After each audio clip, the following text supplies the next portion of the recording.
servant of God, dear people of God, those who are watching through the online video channel, we greet you in the name of Lord Jesus Christ.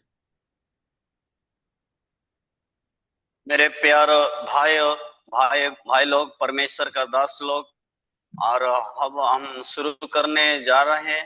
जो आज हम zoom class के द्वारा हम सीखने के लिए जा रहे हैं, तो आइए हम अपने आप को तैयारी करें। So today we are meditating about book of Revelation chapter 16 verse 3. आइए हम आज प्रकाशित उसका 16 अध्याय उसका 3 पद को हम पढ़ेंगे। 16 का 3 पद को हम अभी पढ़ सकेंगे। Yes, let us read. आइए हम पढ़ेंगे 16 का 3।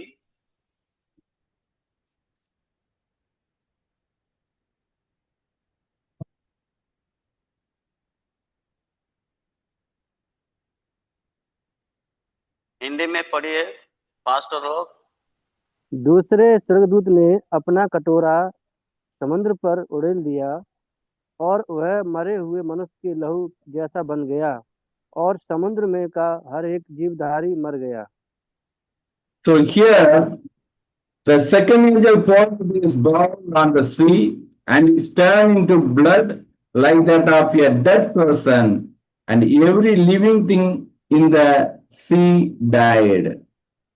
So last week we meditate about the first God's wrath poured upon the land. Today the second angel poured the God's wrath upon the sea. हम लास्ट वीक में देखे थे जो पहला दूत परमेश्वर का क्रोध और कहां पर वो ढाल दिया था। परमेश्वर का क्रोध पृथ्वी ऊपर वो ढाला था। आज हम देखेंगे दो तीसरा पद में दूसरा जो स्वर्गदूत होगा वो समुद्र ऊपर में परमेश्वर का क्रोध को डालने के बारे में लिखा हुआ है। उसी बात को हम मनन करेंगे। The second trumpet sounded. That time also the huge mountain size, that material was thrown upon the sea. Let us read Revelation chapter 8 verse 8. और दूसरा जो बात को हम देखेंगे तो जो प्रकाशित उसका 8 पद में हम देखेंगे जो स्वर्गदूत का जो ट्रम्पेट होगा वो उसी समय वो सारे पत्थर और सारे और पहाड़ समुद्र पर गिरने का बात को इसमें लिखा गया है। Let us read. दूसरे स्वर्गदूत ने तुरही फूकी तो मानो आग सा जलता हुआ एक बड़ा पहाड़ समुद्र में डाला गया और समुद्र का 1/3 लहू हो गया। Yes sir. The second angel sounded his trumpet, and something like a huge mountain in Ablash was thrown into the sea. The third of the sea turned into blood. The third of the living creatures in the sea died, and the third of the ship were destroyed. Verse 9 also says like that.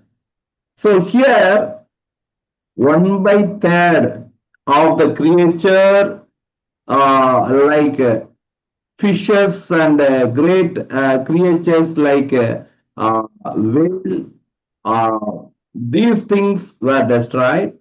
And another thing, that blood become, that water of the sea water become blood. तो यहाँ पर हम देखते हैं जो प्रकाशित उस 8 पद में हम जब पढ़ेंगे तो पता चलेगा कि और समुद्र का जो मछली वो 1/3 मर गए हैं और उसके बाद हम जो देखते हैं समुद्र का पानी वो लहू से बदल गया है। So what happened? Because one more thing also happened. So 1/3 of the ships, those who are voyage on the sea, was destroyed. और यहाँ पर हम देखते हैं जो और मछलियां है, जीव जंतु है, समुद्र बीच में है, वो परमेश्वर का क्रोध के द्वारा उन लोग मरे गए। So what happened? We know so many ships or oil ships are there. There are container ships are there.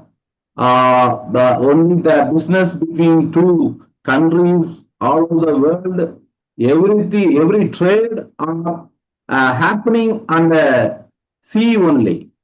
So 1/3 of the ships were destroyed by this God's wrath.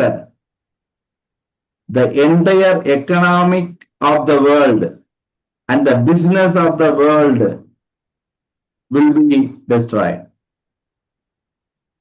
और इस पद में हम जब पढ़ेंगे तो पता चलेगा, जो समुद्र में वो जहाज चलता है, और कुछ जहाज बिजनेस के लिए चलता है, कुछ जहाज लेने देने करते हैं। जब समुद्र का पानी लहू से बदल जाता है, उसी समय हर एक इंसान का और पृथ्वी का आर्थिक स्थिति और ध्वंस हो जाएगा, और समुद्र बीच में भी जो वाणिज्य चलता है, व्यापार चलता है, उस व्यापार भी बंद हो जाएगा।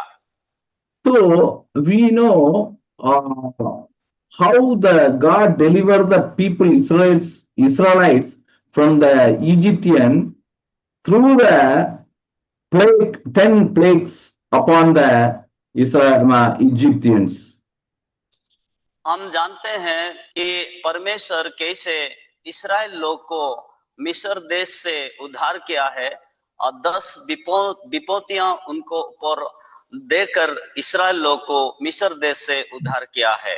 So we can consider this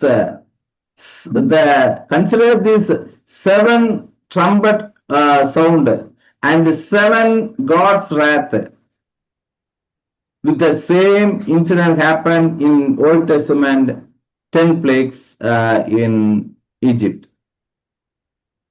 हम देखते हैं जो वो 7 स्वर्गदूत का तूरी फूका जाना है, 7 स्वर्गदूत का जो क्रोध होता है, पात्र में जो क्रोध डाला जाता है, ये भी एक परमेश्वर का क्रोध है। जैसे मिस्र देश में हमारा परमेश्वर इस्राएल लोग को उद्धार करने के लिए 10 विपत्तियों को, 10 प्लेगों को लाया है, उसके बाद उद्धार किया है, ये भी उसी तरह एक चिन्ह है। Because this judgment of God is different, but different way he is judge the world. और परमेश्वर का जो आखिरी जो विचार होगा, ये विचार थोड़ा अलग है। परमेश्वर इसी तरह और अपने क्रोध के द्वारा जगत को विचार करने वाला है। So we can understand the 10th plague in the Egyptians is a foretold information which will going to happen in the end of the world. और हम जानते हैं जो मिस्र देश में परमेश्वर इस्राएल को उद्धार करने के लिए जो 10 विपत्तियों को उनको ऊपर भेजा है, उसी का छाया स्वरूप आखिरी दिन में विचार के सम्मुख पर हम हर एक लोग आखिरी दिन में इसी दंड के द्वारा खड़ा होना है। So another thing, or another point of view is the judgment of God only upon the people of Satan. और परमेश्वर किसी के ऊपर विचार लाएंगे जो शैतान के लोग हैं, जो परमेश्वर को नहीं जानते हैं, उनका लोग पर ही आखिरी दिन में विचार हो जाएगा। The 10 plagues only affect the people of Egyptians, not the Israelites. और जो मिस्र देश में इस्राएल लोग के बीच में 10 विपत्ति आ गया है, वो 10 विपत्ति इस्राएल लोग को द्वारा नहीं, इस्राएल लोग उसी विपत्ति के द्वारा दंड नहीं पाए, लेकिन मिस्र देश के लोग उसी विपत्ति के द्वारा दंड पाए गए हैं। Like the same thing happened in the end of the day, the great tribulation period of Antichrist, the 7 plague we will consider as God's wrath will pour upon the people of Satan. और आखिरी दिन में भी और परमेश्वर का जो 7 कटोरा में जो क्रोध है, वो क्रोध कहाँ पर परमेश्वर डालने वाला है? जो शैतान के लोग हैं, जो यीशु मसीह को नहीं जानते हैं, स्वीकार नहीं करते हैं, उनके ऊपर केवल वो क्रोध डालने वाला है। The people of God, somehow they will be protected on those days in the Great Tribulation period. और महाक्लेश के समय परमेश्वर के लोग परमेश्वर के क्रोध से बचाया जाएंगे, Because we know the end of the first portion of the tribulation period, the 50% of the God's people will rapture into wilderness and waiting for the secret coming of Jesus Christ. और हम जानते हैं कि आखिरी दिन में जो और तुरी फूका जाने के बाद जो रैप्चर हो जाएगा, उसी समय जगत के लोग, इस दुनिया पृथ्वी के लोग 50% चले जाएंगे और परमेश्वर की और अनंत दिन के लिए उन लोग वेटिंग करेंगे। The remaining 50% will be forsaken in the mid of the rule of Antichrist. और एंटीक्राइस्ट के समय में, महाक्लेश के समय में जो 50% लोग बचाया गया है दुनिया में, उसी लोग को शैतान सताएंगे। God will give the chance for these people, forsaken people, to enter into the eternal life through they should sacrifice their life as a martyrs, and they will enter into the secret coming. और परमेश्वर महाक्लेश के समय में भी परमेश्वर उनको opportunity देंगे, सुयोग देंगे, जैसे उन लोग मरे होने के, सक्षम और होने के बंद ख्रिस्ट के द्वारा उन लोग हत्या हो जाएंगे और उसी के द्वारा अनंतकालीन राज्य को उन लोग प्रवेश करेंगे। ये भी एक मौका हो सकता है। But the redeemed people in the Great Tribulation period is very less than 10%, because the tribulation will be great, which for the beast, the Antichrist, will torture these people. We cannot think that. और जो लोग बचाया गया है महाक्लेश के समय में, उन लोग को शैतान, बंद ख्रिस्ट, एंटीक्राइस्ट और दुष्ट लोग सताएंगे और बहुत क्लेश देंगे, बहुत कष्ट दुख उन लोग को देंगे और उन लोग को मारेंगे। But we can clearly understand the 7 trumpet sound and 7 God's wrath only punish the sinners. और हम जानना, मालूम होना चाहिए कि जो 7 ट्रम्पेट है, तुरी है, और जो परमेश्वर का 7 क्रोध, जो कटोरा में क्रोध है, ये मसीह लोग के लिए नहीं, जो पापी लोग के लिए है, जो शैतान के द्वारा चलते हैं, उन लोग के लिए ये सब क्रोध आ जाएंगे।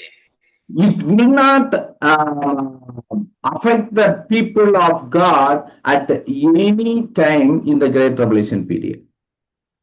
और महाक्लेश के समय में और परमेश्वर का लोग के लिए ये बात नहीं हो सकता है, और जो लोग बचाया गया है उन लोग के लिए ये बात होगा।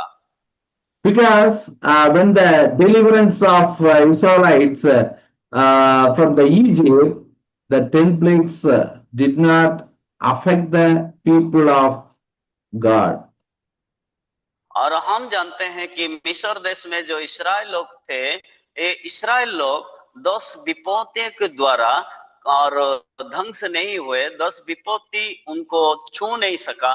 सिर्फ इस मिस्र देश के लिए इस 10 विपत्ति को मोसेस लाया है। We will see one by one very briefly about the 10 plagues of Egypt. हम कोशिश करेंगे कि 10 विपत्ति क्या है, और एक बाय एक हम थोड़ा जानने के लिए चाहेंगे। So the number 1, the first plague is water turn into blood. और पहला जो चिन्ह है, जो विपत्ति है, वो और नदी का पानी को वो लहू से बदल दिया है। Exodus chapter 7 verse 20 to 25. और यात्रा पुस्तक उसका 7 अध्याय उसका 20 से लेकर और 25 पद तक लिखा हुआ है। पहला जो पद को हम देख सकते हैं, यात्रा उसका 7 20 से लेकर और 25 तक। तब मूसा और हारून ने यहोवा की आज्ञा के अनुसार किया, अर्थात उसने लाठी को उठाकर फिरौन और उसके कर्मचारियों को के देखते नील नदी के जल पर मारा और नदी का सब जल लहू बन गया और नील नदी में जो मछलियां थीं वे मर गईं और नदी से दुर्गंध आने लगी और मिस्री लोग नदी का पानी ना पी सके और सारे मिस्र देश में लहू हो गया। Yes sir. So here the verse 20 says, Moses and Aaron did just as the Lord had commanded. He raises his staff in the presence of Pharaoh and his officials and struck the water of the Nile, and all the waters was changed into blood. The fish in the Nile died, and the river smelled so bad that the Egyptians could not drink its water. Blood was everywhere in Egypt. So same thing happened. Today's meditation, Revelation 16:3 says about the second plague of God, the wrath of God pour upon the sea water.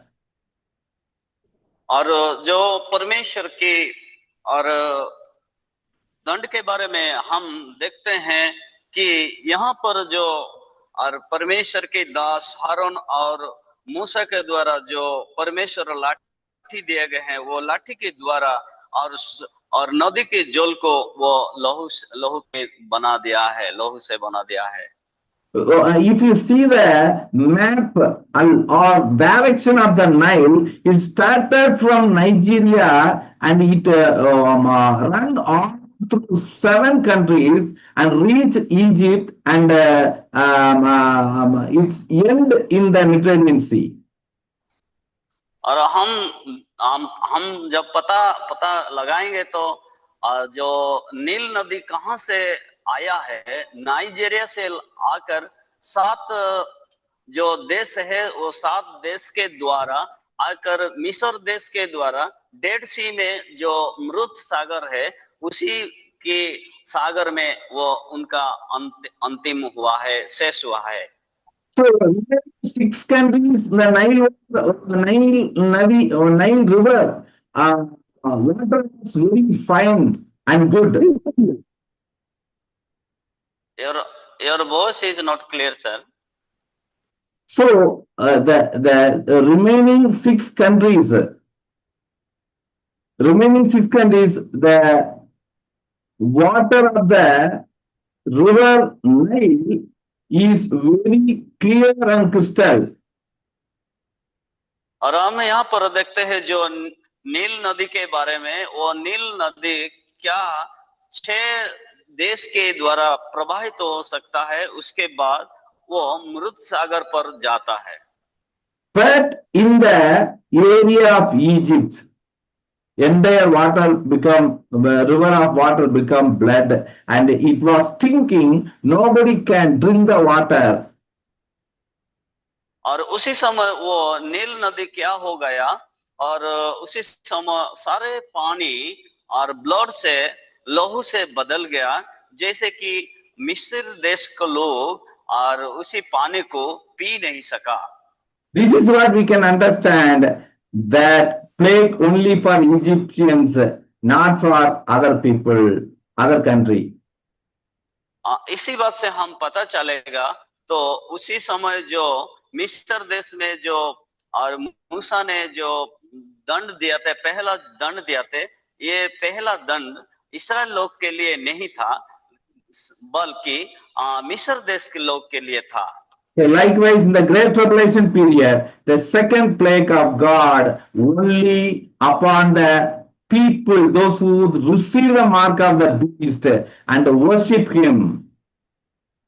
और आखिरी दिन में भी जो wonder Christ के समय में, anti Christ के समय में कौन लोग सताए जाएंगे, जिसका और जो यीशु मसीह को नहीं जानते हैं और परमेश्वर को उन लोग नहीं जानते हैं, शैतान के लोग, उसी के लोग के ऊपर ये सारे दंड आ जाएंगे।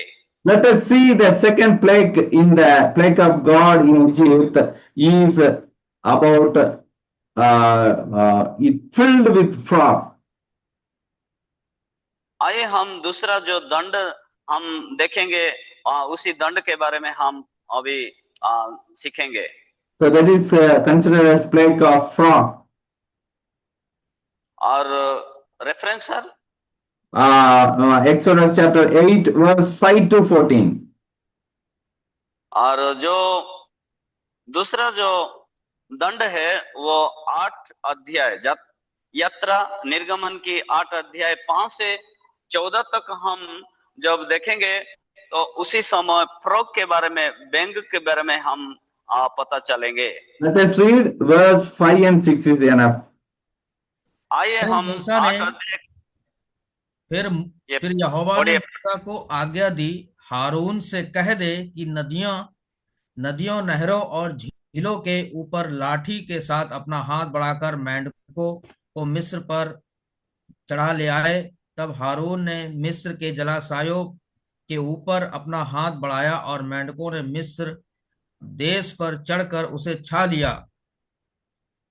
So Exodus chapter 8 verse 5 and 6 says, Then the Lord said to Moses, Tell Aaron, stretch out your hands with your staff over the streams and channels and ponds, and make frogs come out from the lands of Egypt.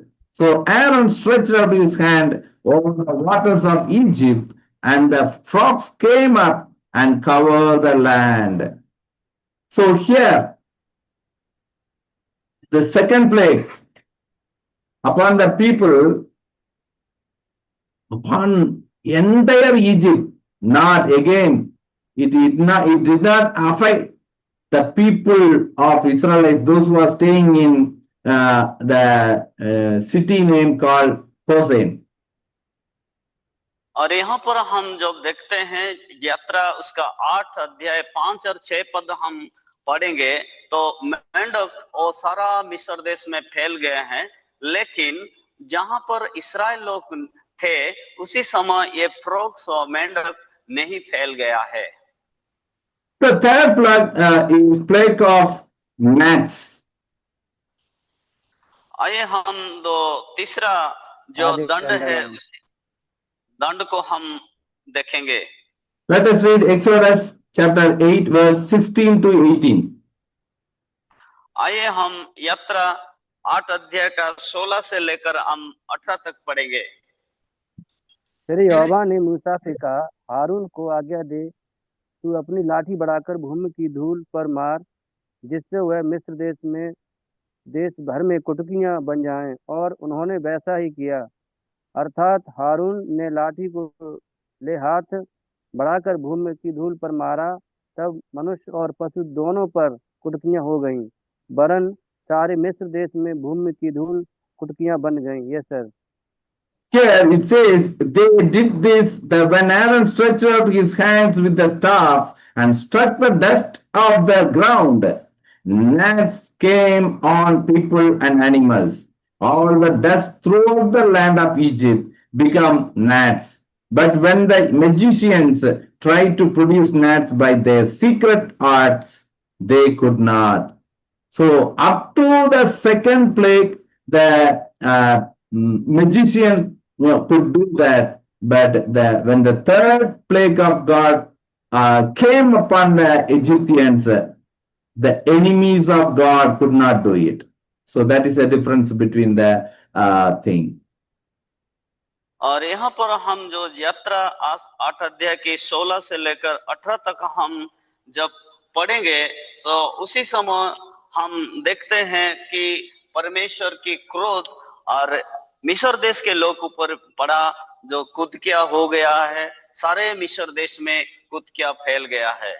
और मंत्रज्ञ जो magician होते हैं और उसी magician के लोग इस कुत्किया को निकल नहीं सका। ये है डिफरेंस बात है, ये है और भिन्नता एक बात है।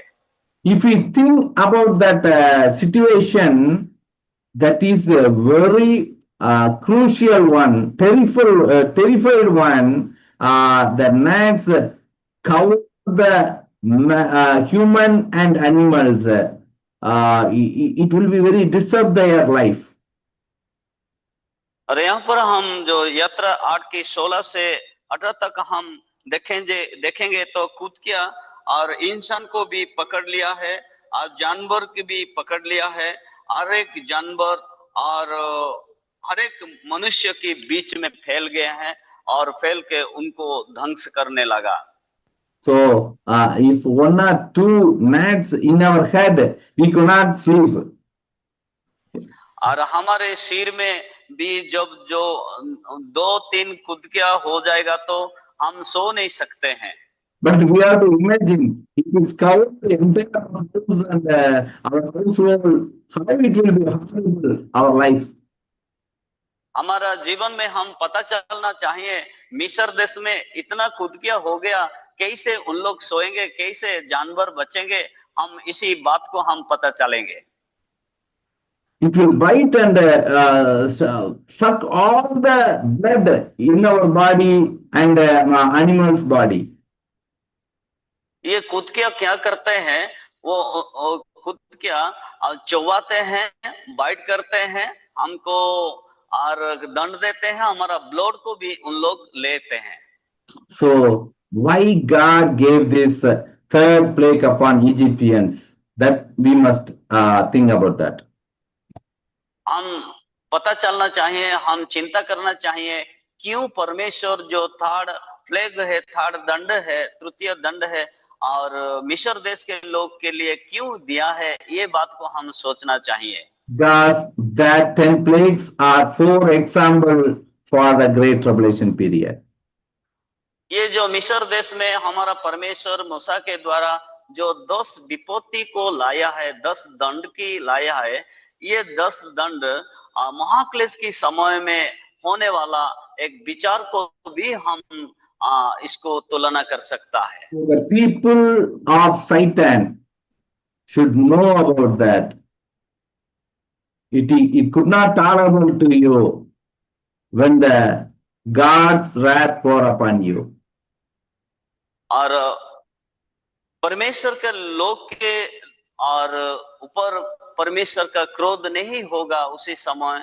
जो शैतान के लोग होते हैं उन लोग जानना चाहिए कि इस विपत्ति के द्वारा जैसे इस्राएल लोग ऊपर 10 विपत्ति नहीं आया है, भंड ख्रिस्ट के समय में भी आखिरी दिन में भी शैतान के लोग ऊपर इस दंड आने वाला है। Now we go to the fourth plague of God. आइए हम आज चौथा जो दंड है उसी दंड को हम देखेंगे। That is plague of flies. और यहाँ पर हम और फ्लाइज के बारे में देखते हैं। Exodus chapter 8 verse 20 to 24. और निर्गमन की पुस्तक 8 अध्याय 20 से लेकर 24 तक हम पढ़ेंगे। फिर यहोवा ने मूसा से कहा, सवेरे उठकर फिरौन के सामने खड़ा होना, वह तो जल की ओर आएगा और उससे कहना, यहोवा तुझसे यह कहता है, मेरी प्रजा के लोगों को जाने दे कि वे मेरी उपासना करें। यदि तू मेरी प्रजा को ना जाने देगा तो सुन, मैं तुझ पर और तेरे कर्मचारियों और तेरी प्रजा पर और तेरे घरों में झुंड के झुंड डांस भेजूंगा और मिस्रियों के घर और उसके रहने की भूमि भी डांसों से भर जाएगी। उस दिन मैं गेशोन देश को जिसमें मेरी प्रजा रहती है अलग करूंगा और उसमें डांसों को झुंड ना होंगे, जिससे तू जान ले कि पृथ्वी के बीच में ही यहोवा हूँ, मैं यहोवा हूँ। और मैं अपनी प्रजा और तेरी प्रजा में अंतर ठहराऊंगा। यह चिन्ह कल होगा और यहोवा ने वैसा ही किया, और फिरौन के भवन और उसके कर्मचारियों के घरों में और सारे मिस्र देश में डांसों के झुंड भर गए, और डांसों के मारे वह नष्ट हुआ। Yes. Let me read from 21 to 24, 23. If you do not let my people go, I will send swarms of flies on you and your officials and your people and into your houses. The houses of the Egyptians will be full of flies, even the ground will be covered with them. But on that day, I will deal differently with the land of Goshen, where my people live. No swarm of flies will be there, so that you will know that I, the Lord, am in this land. I will make a distinction between my people and your people. This sign will occur tomorrow. And the Lord did this. Then swarm of flies poured into Pharaoh's palace and into the houses of his officials. Throughout Egyptians, the land was lined by the flies. So here clearly says, when the fourth plague come upon Egyptians, God shows the difference between the people, those who are staying in Goshen, and the Egyptians. और यहाँ पर हम जो यात्रा उसका 8 अध्याय 20 से लेकर 24 तक हम पता लिया है, पढ़ लिया है। उसी समय हम देखते हैं परमेश्वर का जो 4 नंबर क्रोध के बारे में, और मिस्र देश के लोग के ऊपर आया है। वो डांस सारा मिस्र देश में फैल गए हैं। Okay, what is the purpose this plague is given? Because the verse 21 says, if you do not let my people go, I will send swarms.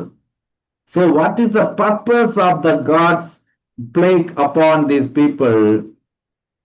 The people of God must worship him.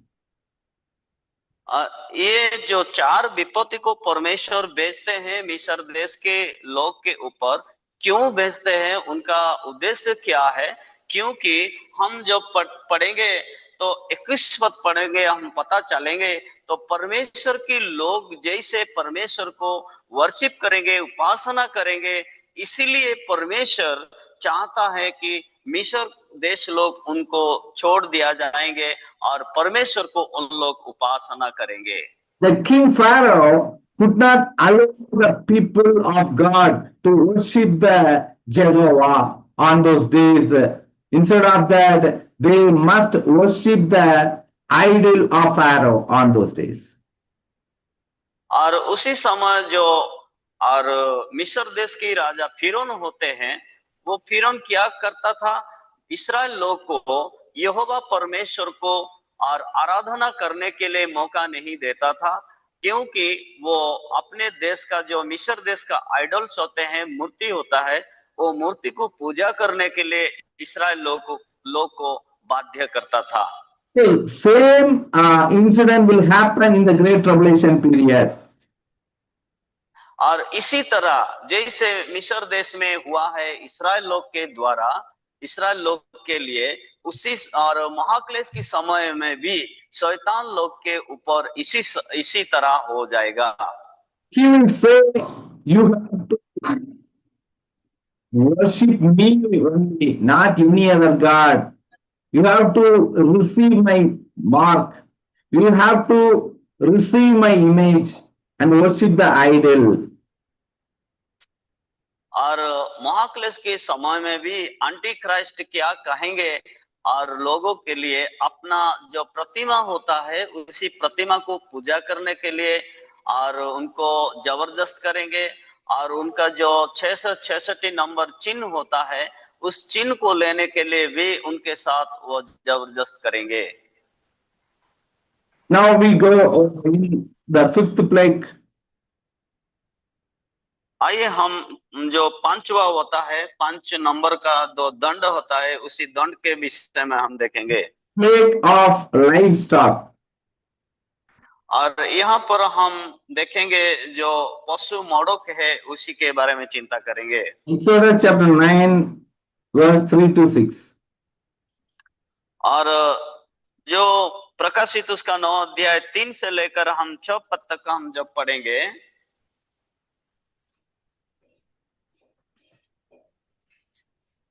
तो सुन, तेरे जो घोड़े, गधे, ऊंट, गाय, बैल, भेड़, बकरियां आदि पशु मैदान में हैं, उन पर यहोवा का हाथ ऐसा पड़ेगा कि बहुत भारी मरी होगी। परंतु यहोवा इस्राएलियों के पशुओं में और मिस्रियों के पशुओं में ऐसा अंतर करेगा कि जो इस्राएलियों के हैं उनमें से कोई भी ना मरेगा। Yes It's enough, man. Only 3 and 4 is enough. The hand sir. of the Lord will bring the terrible plague on your livestock in that field, on your horses, donkeys, and camels, and on your cattle, sheep, and goats.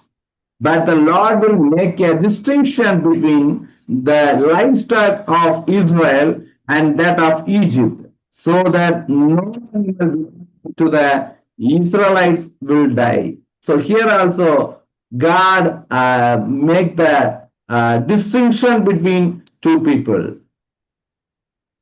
यहाँ पर हम देखते हैं जो 5 number होता है, परमेश्वर मिस्र देश के लोग के ऊपर मारी लाता है। और यहाँ भी हम दोनों के बात में अलग अलग बात को हम देखते हैं। Here we have to consider on those days the livestock are the property and the backbone of the life of the people.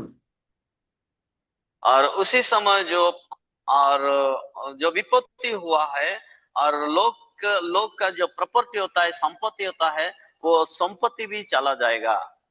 So they will have camels, donkeys, cattle, then goat and sheep are the property and the prosperity of the people of Egypt. और इसी 3 पद में हम देखते हैं जो घोड़ा होते हैं, ओटो होते हैं, भैंस होते हैं और शीप होते हैं, वो सारा ऊपर परमेश्वर का जो 5 नंबर मारी आ गया है, उनका प्रॉपर्टी चला गया है, उनका धन जीवन नष्ट हो गया है। If the God's hand stand against the living stock of the Satan, their prosperity, their economy, their business, everything will be collapsed. और यहाँ पर हम देखते हैं आखिरी दिन में भी शैतान क्या करेंगे, एंटीक्राइस्ट क्या करेंगे, जो लोग का धन होता है, इकोनॉमिक होता है, पैसा होता है और उनका जो धन का बल होता है, उसी बल को ऊपर, धन के ऊपर वो आक्रमण करेंगे। So the 6th plague of God. आइए हम 6वां नंबर को देखेंगे, क्या परमेश्वर के वचन में लिखा गया है। It is the plague of boils on their body. और शरीर में और बत्था होने के बारे में लिखा गया है। Exodus chapter 9 verse 8 to 11. और निर्गमन की पुस्तक 9 अध्याय 8 से 11 तक हम जब पढ़ेंगे तो पता चलेगा कि शरीर में क्या हुआ है। फिर यहोवा ने मूसा और हारून से कहा, तुम दोनों भट्टी में से एक एक मुट्ठी राख ले लो और मूसा उसे फिरौन के सामने आकाश की ओर उड़ा दे। तब वह सूक्ष्म धूल होकर सारे मिस्र देश में मनुष्य और पशु दोनों में फपोले और फोड़े बन जाएगी। इसलिए वे भट्टी में की राख लेकर फिरौन के सामने खड़े हुए और मूसा ने उसे आकाश की ओर उड़ा दिया और वह मनुष्य और पशु दोनों पर फपोले और फोड़े बन गई। उन फोड़ों का कारण जादूगर मूसा के सामने खड़े ना रह सके, क्योंकि वे फोड़े जैसे सब मिस्रियों के वैसे ही जादूगरों के भी निकले थे। Yes sir. So the sixth plague of God on the Egyptians is different, has happened. यहाँ पर हम 6 नंबर, चौथा नंबर जो देखते हैं, यात्रा 9 का 8 से लेकर 11 तक जो दंड देखते हैं और क्रोध को देखते हैं, ये फोड़े के बारे में लिखा हुआ है। इसी में भी एक दूसरा मिस्र देश के लिए और इस्राएल लोग के लिए एक दूसरा परमेश्वर काम किया है, इसी बात को हम यहाँ पर देखते हैं। Let me read verse 9 to 11. It will become fine dust over the whole land of Egypt, and festering boils will break out on people and animals throughout the land. So they took fruit from the furnace and stood before Pharaoh. Moses tossed it into the air, and festering boils broke out on people and animals. The magicians could not stand before Moses because of the boils that were on them and on all the Egyptians. So here happened, until the fifth plague, the magicians stand before Moses and Aaron. और यहाँ पर हम देखते हैं 1 number से लेकर 5 number तक, और जो मैजिशियन होते हैं, जादूगर होते हैं, उन लोग और फारोन के अधिकार के द्वारा मूसा के सम्मुख पर खड़ा हुआ था। When the sixth plague of God came upon the Egyptians, the boils affect that magicians, those who are stand against God and his servants Moses and Aaron. यहाँ पर छोटा नंबर जो होते हैं, 5 नंबर तक जो मैजिशियंस व जादूगर खड़ा हुआ थे, लेकिन 6 नंबर में, छोटा नंबर में जादूगर के ऊपर जो शरीर में भी फोड़े आ गए हैं, इसीलिए और मूसा के सम्मुख पर उन लोग खड़ा नहीं हो पाए हैं। They could not stand before the servant of God. परमेश्वर की दास के सम्मुख पर जो जादूगर खड़ा नहीं हो सकेंगे। The same incident will happen in the Great Tribulation period among these one by one 7 gods. Wrath will pour upon the throne of Antichrist, the beast. और जो महाक्लेश के समय में भी जो एंटी क्राइस्ट का थ्रोन होता है, मुकुट होता है,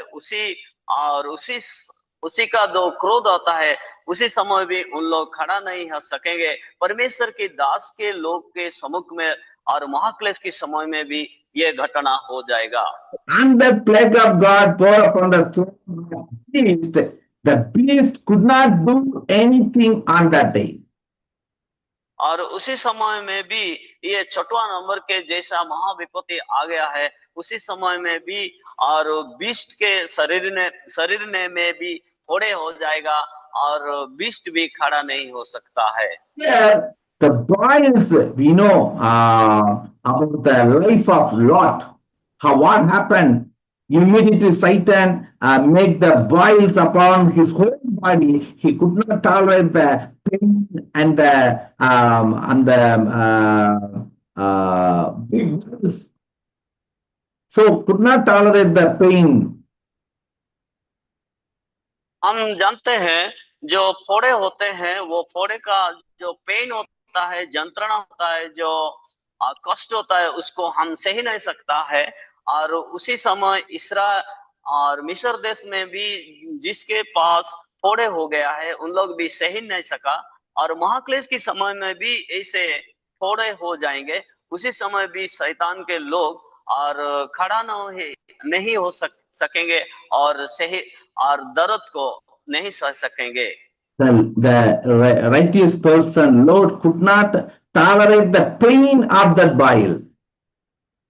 और उसी समय में भी परमेश्वर के दास लोग इस महा और फोड़े को नहीं सहते हैं। That time the beloved wife of Lot advised him, you curse the God and die. और उसी समय और क्या आवाज हो जाएगा और परमेश्वर के लोग कहेंगे, आप और परमेश्वर के अस्वीकार करो और मर जाओ। Because the situation of the Lot, the life was very terrible.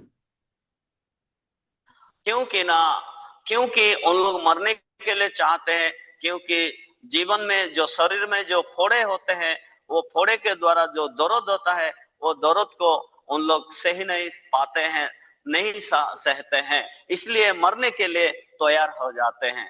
So the upcoming days in the Great Tribulation period, this situation will come upon the people of Antichrist. और अगले दिन में जो महाक्लेश की समय आ रहा है, और मिस्र देश में जैसे 10 विपत्ति हुआ है, और उसी समय उसी तरह और एंटी क्राइस्ट के समय में भी लोग के ऊपर महामारी फोड़े हो जाएंगे, और उसके द्वारा बहुत लोग क्लेश पाएंगे। Likewise, the seventh plague of God is hail.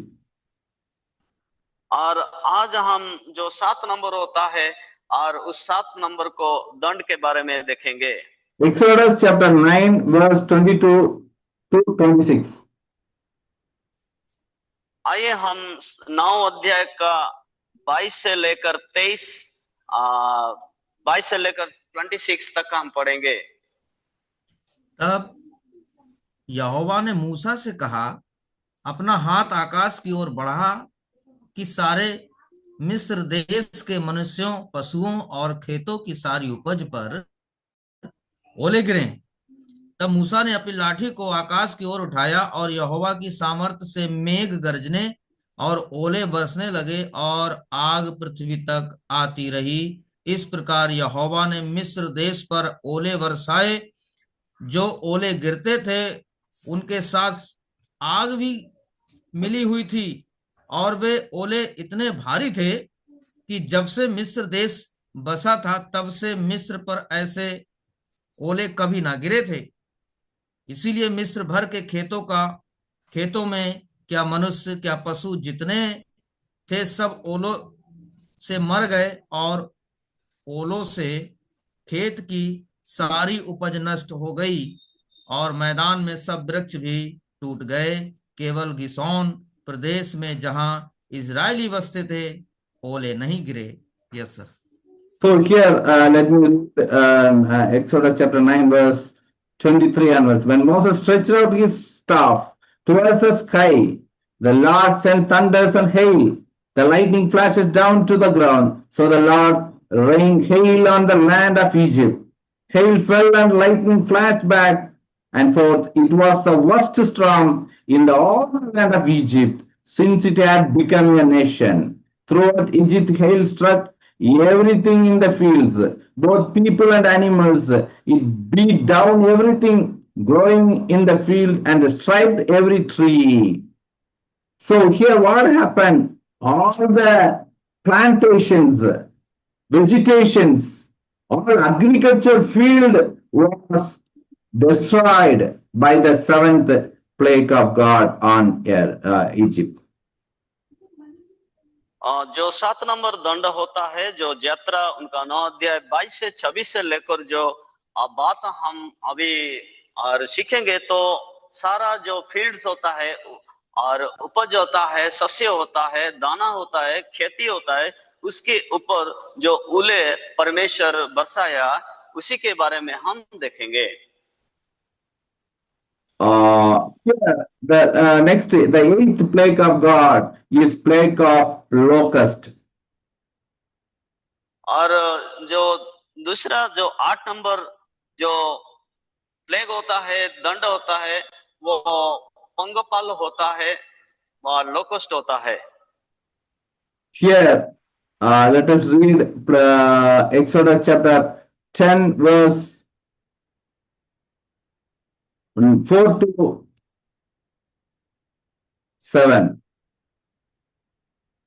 और आइए हम जो यात्रा 10 अध्याय का 4 से 7 पद हम पढ़ेंगे। यदि तू मेरी प्रजा को जाने ना दे तो सुन, कल मैं तेरे देश में टिड्डियां ले आऊंगा, और वे धरती को ऐसा छा लेंगी कि वे देखना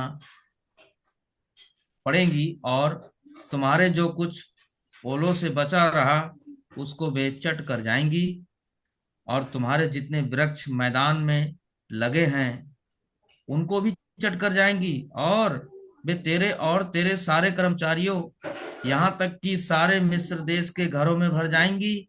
इतनी टिड्डियां तेरे बाप दादों ने या उनके पुरखाओं ने जब से पृथ्वी पर जन्मे तब से आज तक कभी ना देखी। तब वह मुड़कर फिरौन के पास से बाहर चला गया। तब फिरौन के कर्मचारी उससे कहने लगे, वह जन कब तक हमारे लिए फंदा बना रहेगा? उन मनुष्यों को जाने दे कि वे अपने परमेश्वर यहोवा की उपासना करें। क्या तू अब तक नहीं जानता कि सारा मिस्र नष्ट हो गया? Yes sir. Yes. Here, let me read Exodus chapter 10, verse 4 to 6. If you refuse to let them go, I will bring locusts into your country tomorrow. They will covering the face of the ground so that it cannot be seen. They will do what little you have left after the hail, including every tree that is growing in your field. They will fill your houses and those of all your officials and all the Egyptians, something neither your parent nor your ancestors have ever seen from the day they settled in this land till now. So God he given a different plague upon the people of Egyptians to destroy remaining all plantations and vegetations of the Egyptians by the locust.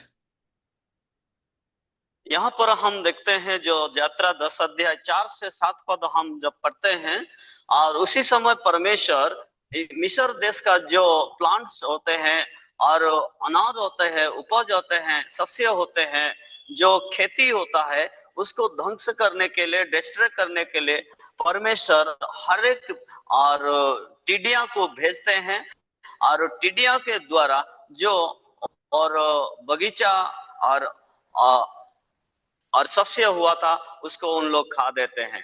So what is the need of this God's plan? और परमेश्वर का जो योजना होता है, वो योजना का अर्थ क्या है? क्या परमेश्वर योजना करते हैं? God wants to destroy all their fruits what they are having. और परमेश्वर मिस्र देश का हर एक विषय को ध्वंस करना चाहता है।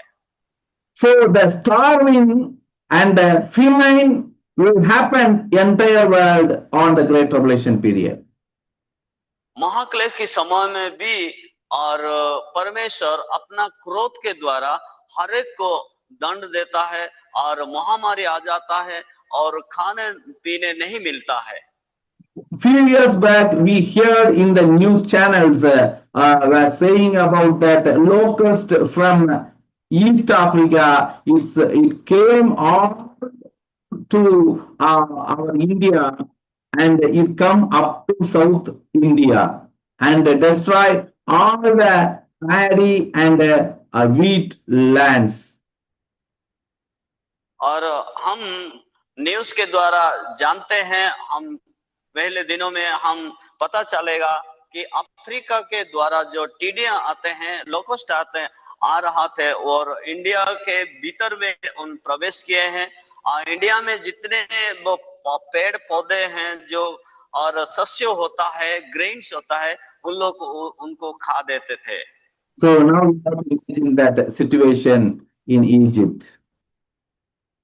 और इजिप्ट जो मिस्र देश होता है, वो मिस्र देश का जो स्थिति क्या हुआ है, उसी के बारे में हम थोड़ा मनन करेंगे।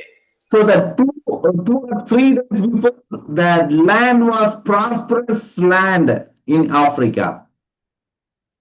अफ्रीका में जो बातें हम सीखते हैं, और अफ्रीका एक आशीर्वाद और फ्लोरिश होने वाला है, और धन जीवन से बहुत लंबी होना अफ्रीका ऐसे देश था। But after the plague of the 7th plague of God, entire Egypt were famine, occupied by famine and starvation. और जो टिड्डियां आगे हैं और 7 और 8 जो फ्लैग्यू आता है कि दंड आता है, इस दंड के द्वारा सारा मिस्र देश एक महामारी के द्वारा और उन लोग खाने नहीं पाते हैं, पीने नहीं पाते हैं, उनके ऊपर जो दंड आया है वो दंड के द्वारा उन लोग डिस्ट्रॉय होते हैं। So within a one day, one night, the riches become poor, and they came into the street. और आने वाला दिनों में ऐसा हो सकता है, जो धनी है वो एक दिन गरीब हो जाएगा और जो गरीब है एक दिन धनी हो जाएगा और धनी लोग गरीब के सीट में भी बैठ सकते हैं। So same thing will happen in the Great Tribulation period for the people of Antichrist, those who are rich and have authority in governments. और मिस्र देश में जैसा हुआ है, हर एक टिड्डियां आकर मिस्र देश को खा लिया है, उसी तरह महाक्लेश की समय में भी ऐसा होगा और भंड ख्रिस्त के द्वारा ये सब चलता रहेगा। They cannot escape from the presence of God. हम लोग परमेश्वर की उपस्थिति में कहां भी भाग नहीं सकते हैं। Now we see about the 9th plague of God in Egypt is darkness. और हम अभी देखेंगे जो 9 जो दंड होता है वो दंड क्या है? डार्कनेस, अंधकार है। Let us read Exodus chapter 10 verse 21 to 23. आइए हम यात्रा पुस्तक निर्गमन 10 अध्याय 21 से लेकर 23 पद तक का हम पढ़ेंगे। फिर यहोवा ने मूसा से कहा, अपना हाथ आकाश की ओर बढ़ा कि मिस्र देश के ऊपर अंधकार छा जाए, ऐसा अंधकार की टटोला जा सके। तब मूसा ने अपना हाथ आकाश की ओर बढ़ाया और सारे मिस्र देश में 3 दिन तक अंधकार छाया रहा। 3 दिन तक ना तो किसी ने किसी को देखा और ना कोई अपने स्थान से उठा, परंतु सारे इस्राएलियों के घरों में उजाला रहा। Yes. Then the Lord said to Moses, stretch out your hand towards the sky so that darkness spread over Egypt, darkness that can be felt. So Moses stretched out his hand towards the sky. The total darkness covered all Egypt for 3 days. No one could see anyone else or move about the 3 days. Yet all the Israelites had light in the place where they lived. That is the different session between Right, so- God's people and the people of Satan. यहाँ पर हम देखते हैं जो 9 विपत्ति होता है और 9 विपत्ति में और सारा मिस्र देश में अंधकार फैल गया है, लेकिन जहां पर इस्राएल लोग थे उसी इस्राएल लोग के बीच में अंधकार नहीं था और लाइट था। So here we cannot tolerate more than 2 hours of night time. और जब लाइट चला जाता है उसी समय हम और अंधकार के वजह हम और सह नहीं पाते हैं। लाइट इंसान के लिए जरूरी होता है। But here 72 hours they cannot see anyone of his friend or family. They cannot move for anything. Utter darkness was covered that Egypt. Imagine that situation. यहाँ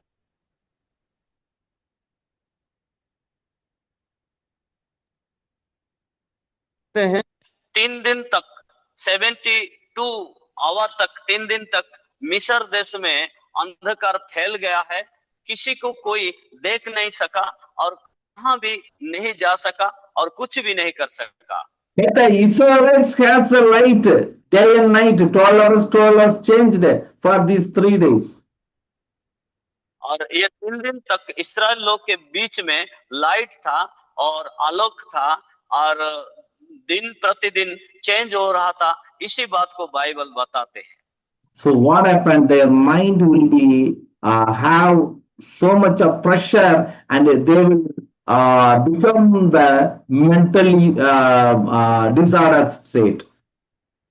और क्या हो सकता है, मिस्र देश का लोग, सारे मिस्र देश का लोग अंधकार में हैं, लेकिन इस्राएल लोग और आलोक में हैं, और उनका अंधकार के वजह उनका माइंड जो प्रेशर हो गया है और उनका थोड़ा टेंशन में उन लोग रह गए हैं। So the same thing will happen in the Great Tribulation period. और ये सारे बात के द्वारा जो मिस्र देश में अंधकार हुआ था, और एंटी क्राइस्ट के समय में भी ऐसे अंधकार हो सकता है। Because the God's wrath will pour upon the sun and the moon and the stars, the entire earth will become utter darkness. क्योंकि ना उसी समय परमेश्वर का जो क्रोध होता है, वो क्रोध और सूर्य, चंद्रमा और तारों के ऊपर डाल दिया जाएगा, उन लोग रोशनी नहीं देंगे। The moon will become red, that means red, that entire earth was covered with a smoky dust cloud. No one could see one to one on their family or friends. और महाक्लेश के समय में भी परमेश्वर का क्रोध के द्वारा सूर्य, चांद और चंद्रमा और तारा के और ऊपर और परमेश्वर अपना क्रोध डालेंगे, उन लोग रोशनी नहीं देंगे, और महाक्लेश के समय में भी अंधकार हो जाएगा। The 10th plague of God is more than great among other 9 plagues of God. और जो 10 नंबर जो विपत्ति होता है, वो विपत्ति के बारे में हम देखते हैं, जो 9 विपत्ति होता है, 9 विपत्ति से भी बढ़कर 10 नंबर विपत्ति होता है। That is to kill the firstborn of every animals and the Egyptians. और जो 10 नंबर दंड होता है, जो पहला जो होता है, पहला लॉर्ड होता है, उनको मार दिया जाएगा। Let us read Exodus chapter 12, verse 29 and 30. आइए हम यात्रा 12 अध्याय उसका 29 से लेकर 30 तक हम पढ़ेंगे। ऐसा हुआ कि आधी रात को यहोवा ने मिस्र देश में सिंहासन पर विराजने वाले फिरौन से लेकर गड्ढे में पड़े हुए बंधुए तक सबके पायलटों को वरन पशुओं तक के सब पायलटों को मार डाला। और फिरौन रात ही को उठ बैठा, और उसके सब कर्मचारी वरन सारे मिस्री उठे, और मिस्र में बड़ा हाहाकार मचा, क्योंकि एक भी ऐसा घर ना था जिसमें कोई मरा ना हो। Yes sir. So what happened? Yeah, let us read Exodus 12, 29 and 30.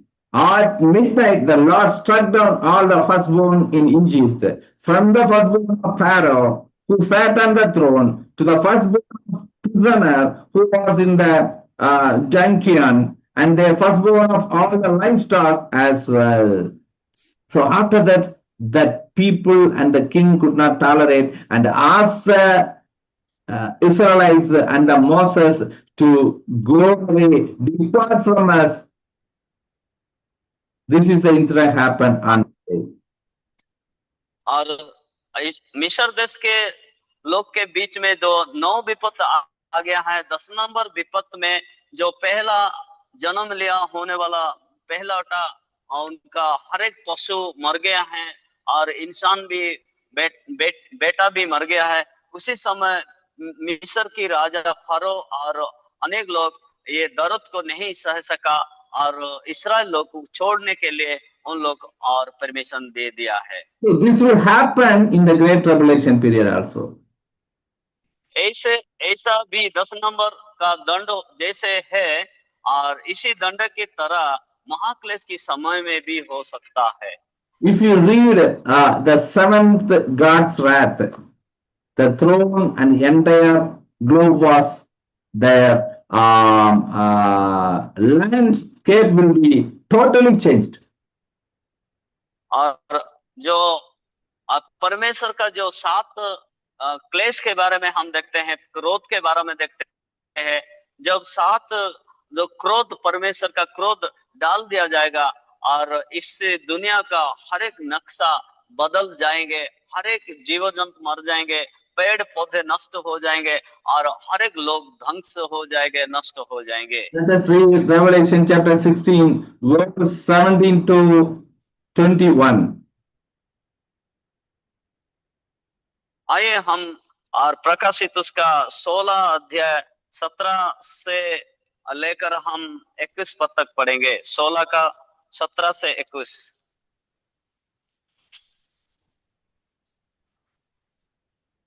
सातवें स्वदूत ने अपना कटोरा हवा पर उड़ेल दिया और मंदिर के सिंहासन से यह शब्द हुआ, बड़ा शब्द हुआ, हो चुका। फिर बिजलियां चमकी और शब्द और गर्जन हुए और एक ऐसा बड़ा भूकंप आया कि जब से मनुष्य की उत्पत्ति पृथ्वी पर हुई तब से ऐसा बड़ा भूकंप कभी ना आया था। इससे उस बड़े नगर के 3 टुकड़े हो गए और जाति जाति के नगर गिर पड़े और बड़े बेबीलोन का स्मरण परमेश्वर के यहाँ हुआ कि वह अपने क्रोध की जुझलाहट की मदिरा उसे पिलाए, और हर एक टापू अपनी जगह से टल टल गया और पहाड़ों को पता ना चला। आकाश में मनुष्यों पर मन मन भर के बड़े ओले गिरे, और इसलिए कि यह विपत्ति बहुत भारी थी, लोगों ने ओलों की विपत्ति के कारण परमेश्वर की निंदा की। Yes sir. So here, that seventh angel poured his bowl into the air, and out of the temple came out a loud voice from the throne, saying, "It is done." Then there came flashes of lightning, rumblings, peals of thunders, and a severe earthquake. No earthquake like it had ever occurred since mankind has been on earth. So tremendous was the earthquake. The great city split into 3 parts, and the cities of the nations collapsed. God remembered Babylon the Great and gave her the cup filled with the wine of fury of his wrath. Every island fled away, and the mountains could not be found.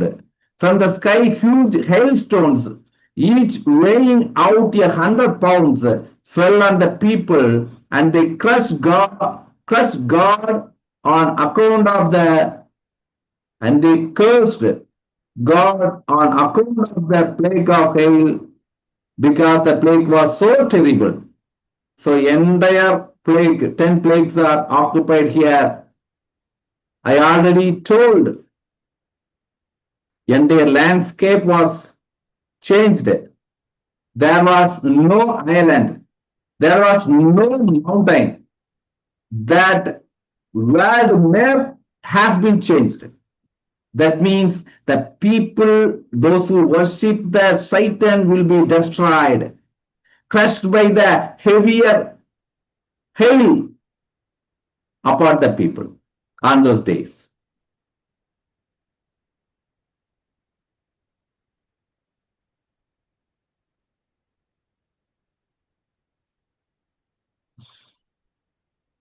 So, what happened, sir?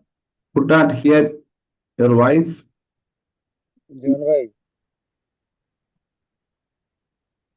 I think network issue. जीवन भाई, hello, आ गया sir? Yes, sir. सुनते हैं sir? Yeah. Let me. माई और Bluetooth charge discharge sir. Okay. Today's message was very long length. It was very long. और उसी समय क्या हो जाएगा कि परमेश्वर का क्रोध जो मिस्र देश में फैल गया है, और मिस्र देश का जो नक्शा उसका मैप बदल गया है। परमेश्वर उले के द्वारा, माड़ी के द्वारा, महामारी के द्वारा, टिड्डियां के द्वारा परमेश्वर मिस्र देश को ध्वंस किया है। ऐसा भी और महाक्लेश के समय में भी परमेश्वर, जो परमेश्वर को नहीं जानते हैं, उसी समय एंटीक्राइस्ट के द्वारा उन लोग ध्वंस हो जाएंगे। So let us read Revelation 11:6 also. Sir Revelation chapter 11, verse 6. आइए हम इस समय प्रकाशित उसका 11 का 6 पद को भी हम पढ़ेंगे।